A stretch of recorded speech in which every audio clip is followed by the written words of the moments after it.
Dear students, कैसे हैं आप सभी लोग। आशा करते हैं आप सभी लोग अच्छे होंगे। तो ये वीडियो हम बना रहे हैं खासकर बोर्ड से रिलेटेड क्वेश्चन के लिए, और ये क्लास 10th के स्टूडेंट्स के लिए है। जो हम साइंस पढ़ा रहे हैं क्लास 10th के मोस्ट इंपॉर्टेंट क्वेश्चनों को लेंगे केवल। तो आइए स्टार्ट करते हैं देर न करते हुए। तो अध्याय हमारा 3 आ गया, चैप्टर 3 है मेटल्स एंड नॉन मेटल्स, यानी धातु एवं अधातु। तो धातु धातु के बारे में इसमें पढ़ेंगे। तत्वों को उनके गुणधर्मों के आधार पर धातु एवं अधातु में वर्गीकृत किया जाता है। तत्वों को, जितने भी तत्व होते हैं, एलिमेंट्स होते हैं, उनके गुणधर्मों के आधार पर धातु एवं अधातु में उनको वर्गीकृत किया जाता है। ठीक है, इस अध्याय में हम इनके भौतिक और रासायनिक गुणधर्मों का विस्तार से क्या करेंगे, अध्ययन करेंगे। ठीक, आगे देखेंगे। यह नोट्स परीक्षा की तैयारी के लिए बहुत ही महत्वपूर्ण हैं। अब हम देखेंगे आगे का इसमें पोर्शन। अगला हमारा पोर्शन है भौतिक गुणधर्म। भौतिक गुणधर्म, किसके भौतिक गुणधर्म देखेंगे? तो पहले देखेंगे धातुओं के। तो यहाँ पर देखेंगे चमक, कठोरता और अवस्था। चमक, कठोरता और अवस्था। तो धात्विक चमक, शुद्ध रूप में धातु की सतह कैसी होती है? चमकदार। शुद्ध रूप में धातुओं की सतह होती है चमकदार। यहाँ पर देख सकते हैं, शुद्ध रूप में धातुओं की चमक होती है चमक, धातु की सतह होती है चमकदार। मतलब जितनी धातुएं होंगी वो चमकीली होंगी, मतलब उनकी सतह चमकदार होगी, शाइनिंग करेंगी। कठोरता, सामान्यतः धातुएं कठोर होती हैं। धातुएं कैसी होती हैं? कठोर होती हैं। जैसे आपने देखा होगा लोहा है, लोहा एक धातु है। तांबा है, तो ये सभी कैसी होती हैं? कठोर होती हैं। अलग अलग धातुओं की कठोरता भिन्न भिन्न होती है। मतलब अलग अलग जितनी भी धातुएं होती हैं उनकी कठोरता भी अलग अलग होती है। ठीक, अगला देखते हैं यहाँ पर। अब अवस्था, अवस्था में देखेंगे अधिकतर धातुएं कमरे के ताप पर ठोस अवस्था में होती हैं। अधिकतर धातुएं कमरे के ताप पर, कमरे का तापमान पर क्या होती है? ठोस अवस्था में पाई जाती हैं। अपवाद हैं, कुछ अपवाद हैं, इन्हें ही आपको याद रखना है। इन जो अपवाद हैं ये, इन्हीं अपवादों को भैया याद रखना है। जैसे मरकरी है, यानी मरकरी जिसको हम लोग एचजी कहते हैं, मरकरी यानी एचजी यानी कि पारा। तो ये जो होता है मरकरी यानी एचजी, इसका पारा होता है। तो पारा कमरे के ताप पर द्रवावस्था में पाया जाता है। पारा क्या होता है? कमरे के ताप पर द्रवावस्था में पाया जाता है। क्षारीय धातु, क्षारीय धातुएं कौन सी होती है? देखो बात को समझो। मतलब जितनी भी धातुएं हैं वो कमरे के ताप पर कैसी होती है? ठोस होती हैं। लेकिन वहीं पर भैया एक पारा है, पारा भी एक धातु है, लेकिन ये कमरे के ताप पर द्रवावस्था में पाई जाती है। अब हम देखेंगे क्षारीय धातुएं, जैसे लिथियम, सोडियम, पोटेशियम, LiNa बहुत मुलायम होती हैं। कैसी होती हैं? बहुत ही सॉफ्ट यानी मुलायम होती हैं। इन्हें चाकू से आसानी से काटा जा सकता है। चाकू मतलब प्लास्टिक की चाकू से, केक वगैरह जिसे काटा जाता है। ठीक, तो गैलियम और सीजियम का गलनांक बहुत कम होता है। गैलियम और सीजियम, गैलियम और सीजियम जो होता है उसका गलनांक बहुत ही कम होता है, यानी वो हथेली पर रखने पर भी पिघल जाता है। अब देखते हैं भौतिक गुणधर्म 2। आघात वर्धता और तन्यता का गुण देखेंगे, मैलिबिलिटी और डक्टिलिटी। तो आघात वर्धता यानी आघात माने चोट मारने पर, वर्धता माने बढ़ जाती है, यानी धातुओं को पीट कर पतली चादर बनाया जा सकता है। धातुओं में आघात वर्धता का गुण होता है। इसका मतलब है कि धातुओं को पीट करके पतली चादर बनाया जा सकता है। जैसे सोना है धातु, चांदी है। सोना चांदी सबसे अधिक आघातवर्धित धातुएं होती हैं। मतलब सोना चांदी है तो सभी धातुएं आघातवर्धनीयता का पालन करती हैं। पीटोगे तो वो पतली चादरों में बदल जाएंगी, लेकिन सोना चांदी सबसे अधिक आघातवर्धक, बस जस्ट चोट दोगे हल्की फैल जाएगी। तन्यता, धातु को पतले तार के रूप में खींचने की क्षमता। धातु को पतले तार के रूप में, मतलब धातु से पतला पतला तार बनाना है तो उससे क्या होगा? पतले तार बन जाते हैं धातुओं से, उसी खींचने की क्षमता को हम लोग कहते हैं क्या? तन्यता। तो सोना सबसे अधिक तन्य धातु है। सभी धातुएं तन्यता का पालन करती है, लेकिन सोना सबसे अधिक तन्य धातु है। लगभग 1 ग्राम सोने से लगभग 2 किलोमीटर लंबा सोने का तार बनाया जा सकता है। ये वेरी मोस्ट इंपॉर्टेंट है, ऑब्जेक्टिव टाइप यहाँ से क्वेश्चन बन सकता है। अगला देखते हैं भौतिक गुणधर्म, ऊष्मा एवं विद्युत चालकता। ऊष्मा एवं विद्युत चालकता, धातुएं ऊष्मा तथा विद्युत की सुचालक होती हैं। धातुएं ऊष्मा तथा विद्युत की क्या होती हैं? सुचालक होती हैं। ठीक, धातुएं ऊष्मा तथा विद्युत की सुचालक होती हैं। इनका गलनांक बहुत अधिक होता है। इनका गलनांक क्या होता है? बहुत ही अधिक होता है, यानी इतनी जल्दी से ये गलेंगी नहीं। सर्वश्रेष्ठ चालक देखेंगे तो सिल्वर तथा कॉपर, यानी चांदी तथा, मतलब सिल्वर माने चांदी और कॉपर माने तांबा। चांदी तथा तांबा ऐसी चालक हैं जो क्या है? सर्वश्रेष्ठ चालक, इसमें करंट बहुत जल्दी फ्लो होता है। ऊष्मा के कुचालक वहीं पर देखेंगे तो लेड और मरकरी। लेड यानी Pb, लेड यानी Pb और मरकरी यानी कि Hg, ये ऐसी धातुएं हैं जो कैसी हैं, ऊष्मा की कुचालक हैं। विद्युत तार पर पीवीसी या रबड़ की परत चढ़ी होती है कुचालक होने के कारण, मतलब विद्युत तार पर करंट ना लगे इसलिए कोई कुचालक परत चढ़ाएंगे, और वो चढ़ाएंगे पीवीसी यानी पॉलीविनाइल क्लोराइड, या फिर रबड़ की परत चढ़ा देंगे ताकि करंट ना लगे। अगला देखते हैं ध्वनि का गुण यानी सोनोरस गुण, यानी धातुएं कठोर सतह से टकराने पर, यानी धातुओं पर जब कठोर सतह से धातुएं टकराएंगी तो आवाज़ उत्पन्न करती है, यानी धातुओं में ध्वनि का भी गुण होता है। इसलिए स्कूल की घंटी धातु की बनाई होती, प्लास्टिक की नहीं बनाते हैं, न लकड़ी की। अधातुओं के गुणधर्म एवं महत्वपूर्ण अपवाद। अब हम लोग अधातुओं के बारे में पढ़ेंगे। तो देखिए, अधातुएं जो होती हैं या तो ठोस या तो गैस होती हैं। अधातुएं जो होती हैं या तो ठोस होती हैं या तो गैस होती हैं। अपवाद है ब्रोमीन। ब्रोमीन एक ऐसी अधातु है जो कि द्रव अवस्था में पाई जाती है। ये अपवाद आपको याद रखना है। जो ब्रोमीन है भैया, ये है तो अधातु, लेकिन ये द्रव अवस्था में पाई जाती है। बाकी सभी अधातुएं या तो ठोस अवस्था में या तो गैस अवस्था में पाई जाएंगी। वहीं देखते हैं आयोडीन। तो आयोडीन जो होता है धातु होते हुए भी चमकीला होता है। आयोडीन, वैसे तो सभी धातुएं कैसी होती हैं, चमकदार नहीं होती हैं, नीरस होती हैं, डल होती हैं, धुंधली होती हैं, लेकिन आयोडीन एक ऐसी अधातु है जो अधातु है लेकिन ये होती है शाइनिंग करती, चमकदार होती है। तो ये अपवाद जरूर याद रखना है। कार्बन के अपर रूप, कार्बन के 3 अपर रूप होते हैं, हीरा, ग्रेफाइट और फ्लोरीन। हीरा सबसे कठोरतम पदार्थ है। प्रकृति का सबसे कठोरतम पदार्थ हीरा। शरीर का सबसे कठोरतम पदार्थ दांत के ऊपर का इनेमल। गलनांक बहुत अधिक होता है, यानी इतनी जल्दी से ये गलेगा नहीं।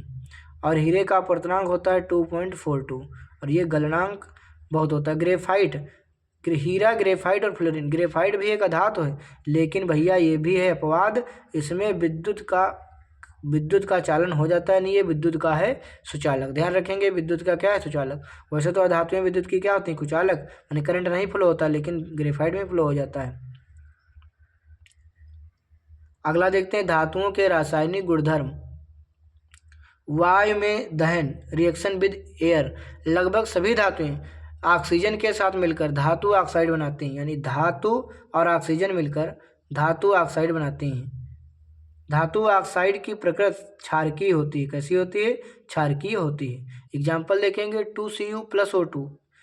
Cu क्या है, कॉपर, यानी धातु है, ऑक्सीजन से क्रिया किया तो कॉपर ऑक्साइड बना दिया काले रंग का, और एल्युमिनियम ऑक्सीजन से क्रिया करके एल्युमिनियम ऑक्साइड बना दिया। अब हम लोग देखेंगे उभयधर्मी ऑक्साइड, एम्फोटिक ऑक्साइड। ऐसी धातु ऑक्साइड जो अम्ल तथा क्षारक दोनों से क्रिया करके लवण तथा जल बनाए।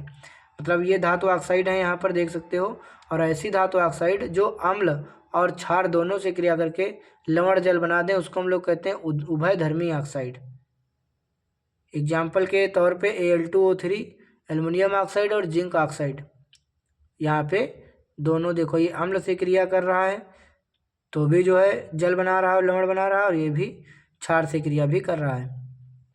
ऑक्सीजन के साथ अभिक्रियाशीलता। सोडियम और पोटेशियम इतनी तेजी से क्रिया करते हैं कि खुले में रखने पर आग पकड़ लेते हैं, इसीलिए इन्हें केरोसिन तेल में डुबोकर रखा जाता है। सोडियम और पोटेशियम को कहाँ रखा जाता है, केरोसिन तेल में डुबोकर रखा जाता है।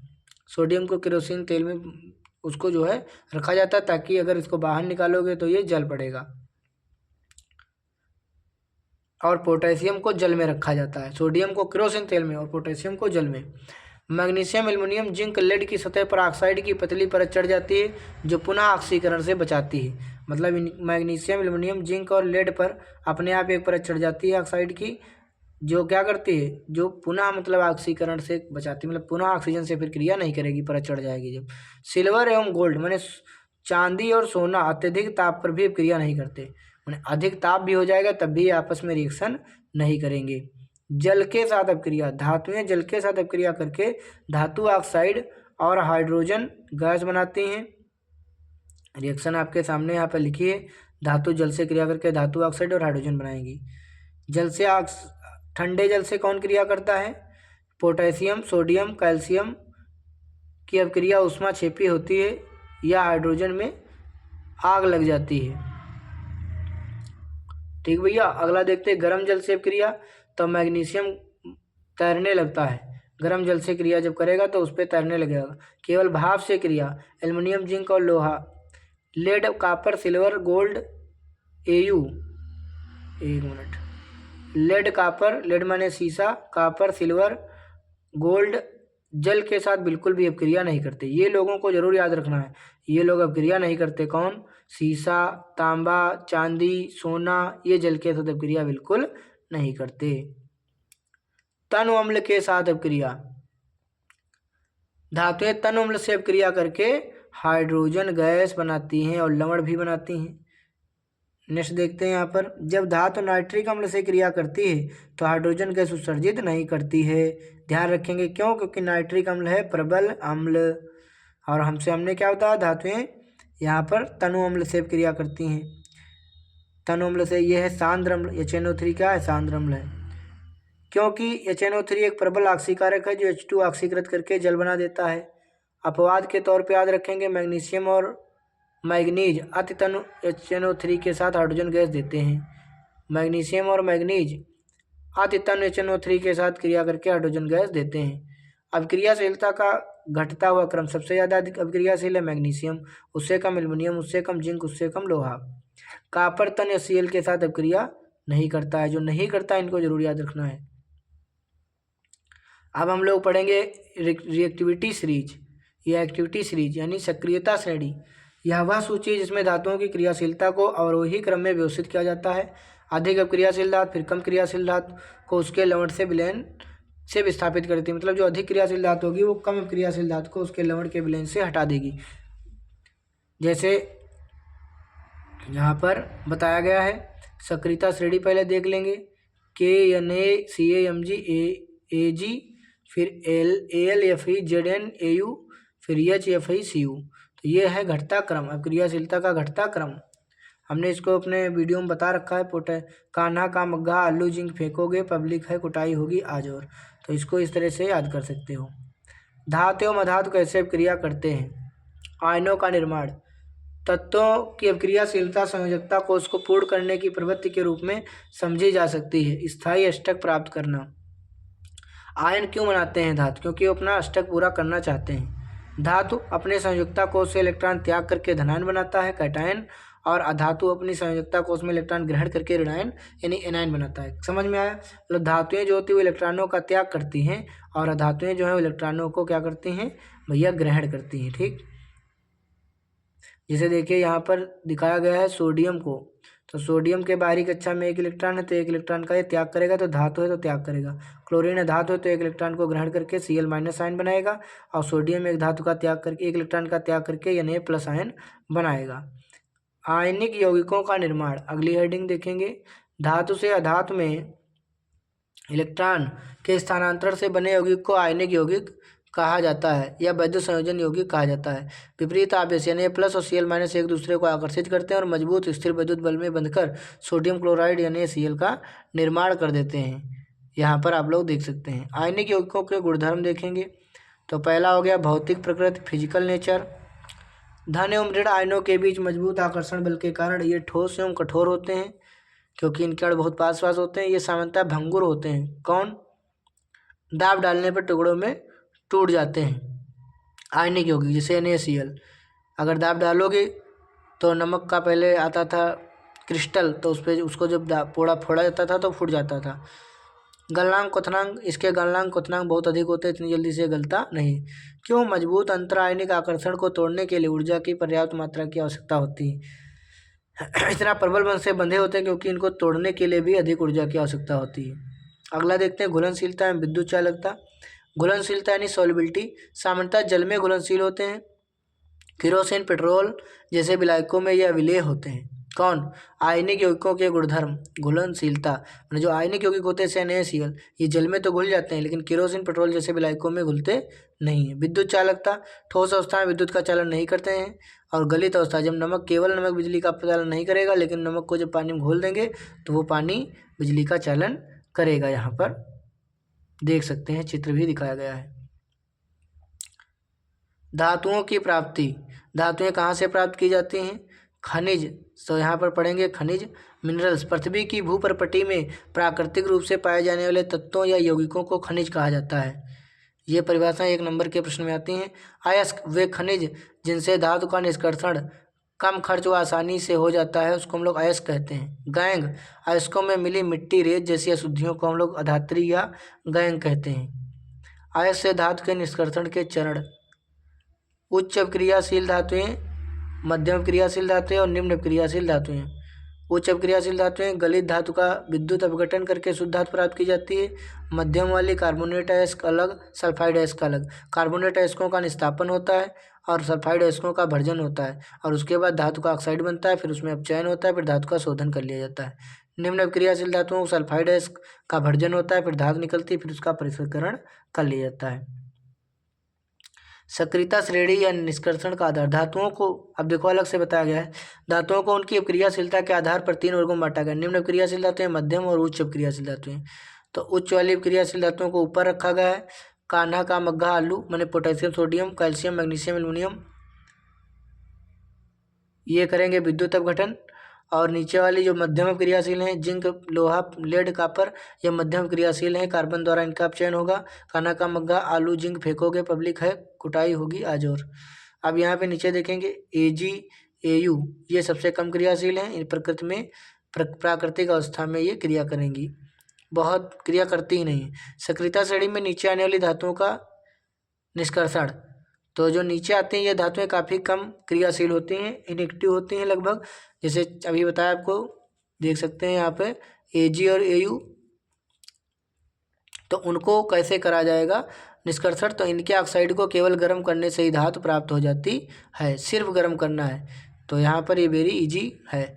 उदाहरण जैसे पारा, सिनेबार, तो सिनेबार को ऑक्सीजन की उपस्थिति में गर्म कर देंगे तो HgO ऑक्साइड बन जाएगा। फिर HgO का जब फिर से ताप देंगे तो यहाँ पर पारा का निर्माण, Hg का निर्माण हो जाएगा। नेक्स्ट देखते हैं कापर। कापर को भी गर्म करोगे तो कापर ऑक्साइड बनेगी, और फिर इसको भी और गर्म करोगे तो कापर अलग हो जाएगी। मध्यम क्रियाशील धातुओं का निष्कर्षण, तो ऑक्साइड में परिवर्तन, जो मध्यम होते हैं सल्फाइड या कार्बोनेट की तुलना में धातु को उनके ऑक्साइड से प्राप्त करना आसान है। तो इसमें भर्जन निस्तापन प्रक्रियाएं होती हैं। तो भर्जन और निस्तापन भी लिखने के लिए आता है, तो उसको देख लीजिए। भर्जन का मतलब क्या है? सल्फाइड अयस्क को वायु की उपस्थिति में, यहाँ याद रखना है कि वायु की उपस्थिति रहेगी किसमें? भर्जन में। भूंजना है तो समझ लीजिए, अधिक ताप पर गर्म किया जाता है, तो वहाँ पर ये भर्जन कहलाता है, रोस्टिंग। इसकी ये रिएक्शन है 2ZnS zinc sulphide plus 3O2 arrow 2ZnO zinc oxide plus 2SO2 sulphur dioxide. और निस्तापन यानी कैल्सिनेशन, कार्बोनेट अयस्क को सीमित वायु में, उसमें सल्फाइड अयस्क थे यानी जिंक सल्फाइड, इसमें कार्बोनेट, जिंक कार्बोनेट, अयस्क को सीमित वायु में मतलब कम हवा में अधिक ताप पर गर्म किया जाता है। अधिक ताप पर उसमें भी गर्म किया जाता है, अधिक ताप पर इसमें भी, लेकिन उसमें रहती वायु की उपस्थिति और इसमें रहती सीमित वायु। इसका रिएक्शन भी ZnCO3 arrow ZnO plus CO2। मध्यम क्रियाशीलता वाली धातुओं का निष्कर्षण, कार्बन द्वारा अपचयन, धातु ऑक्साइड से धातु प्राप्त करना।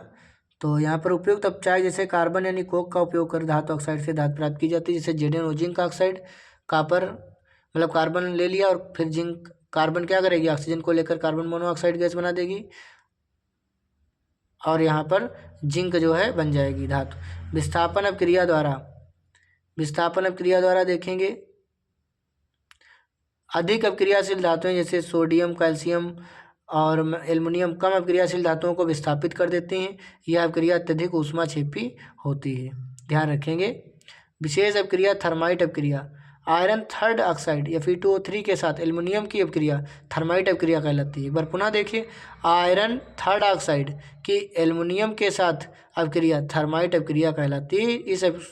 इसमें उत्सर्जित ऊष्मा की मात्रा इतनी अधिक होती है कि धातु गलित अवस्था में प्राप्त होती है। इतनी ऊष्मा निकलती है कि जो धातु प्राप्त होती है वो गलित अवस्था में प्राप्त होती है।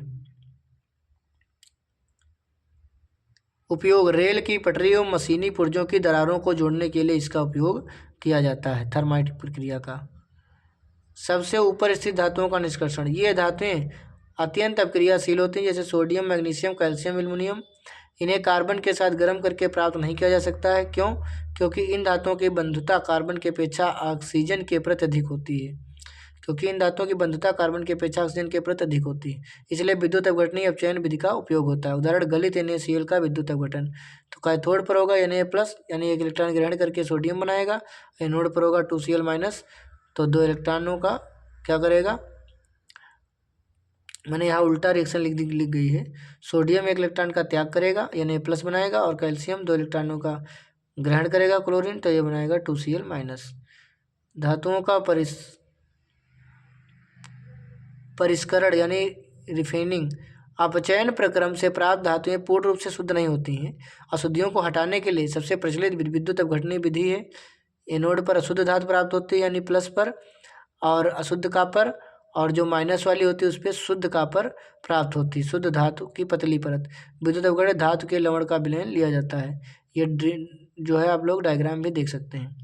संक्षारण एक चुनौती। जब धातुएं अपने आसपास अम्ल आर्द्रता आदि के संपर्क में आती हैं तो संक्षारित हो जाती हैं। एग्जाम्पल, चांदी वायु में उपस्थित सल्फर से क्रिया करके सिल्वर सल्फाइड बनाती है जिससे वह काली हो जाती है। कॉपर आर्द्र कार्बन डाइऑक्साइड से क्रिया करके बेसिक कॉपर कार्बोनेट बनाता है जिससे हरी परत चढ़ जाती है। लोहा आर्द्र वायु में रहने पर भूरे रंग की परत चढ़ जाती है जिसे हम लोग जंग कहते हैं।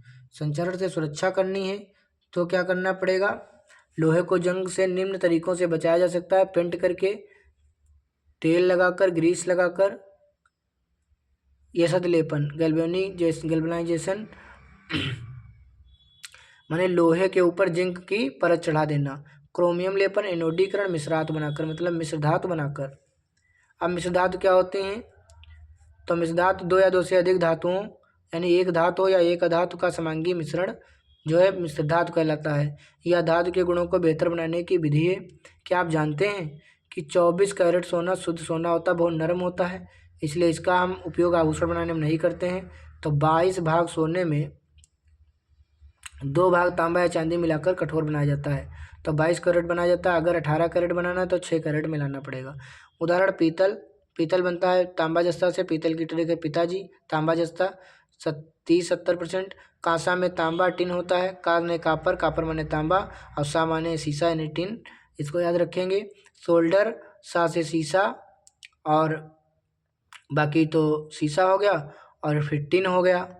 सा से शीशा हो गया और फिर टिन हो गया। ठीक, इसका गलनांक बहुत कम होता है, बहुत जल्दी गल जाता है। तारों की बिल्डिंग के लिए इसका उपयोग किया जाता है, आप लोगों ने देखा भी होगा। तो चलिए आप सभी से मिलते हैं नेक्स्ट वीडियो में। तब तक के लिए आप सभी का बहुत बहुत धन्यवाद वीडियो देखने के लिए।